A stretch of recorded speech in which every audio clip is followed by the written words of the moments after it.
Welcome to my channel. अस्सलामुअलैकुम। आइए जानते हैं वानिया नाम के मायनर्स की तफसील। हमारा आज का बेबीज़ गर्ल्स नेम है वानिया। वानिया के इंग्लिश में स्पेल्स हैं WANIA वानिया। ये एक इस्लामिक नेम है और लड़कियों के लिए रखा जाता है ये नाम। ये अब्रानी ज़ुबान का लफ्ज़ है और इस लफ्ज़ के मायने हैं अल्लाह का तोहफ़ा।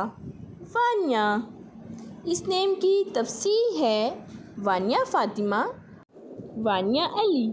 आप भी अपने नाम का मायने जानने के लिए कमेंट्स में अपना नाम लिखें और मायने जानिए। एंड अपने नाम की स्पेशल वीडियो बनवाने के लिए भी आप मेरे कमेंट बॉक्स में अपना नाम कमेंट कर सकते हैं। And please like the video, subscribe my channel. Okay dears, फिर मिलेंगे न्यू नेम न्यू वीडियो के साथ। अपना ख्याल रखिएगा, दुआओं में याद रखिएगा। अल्लाह हाफिज़।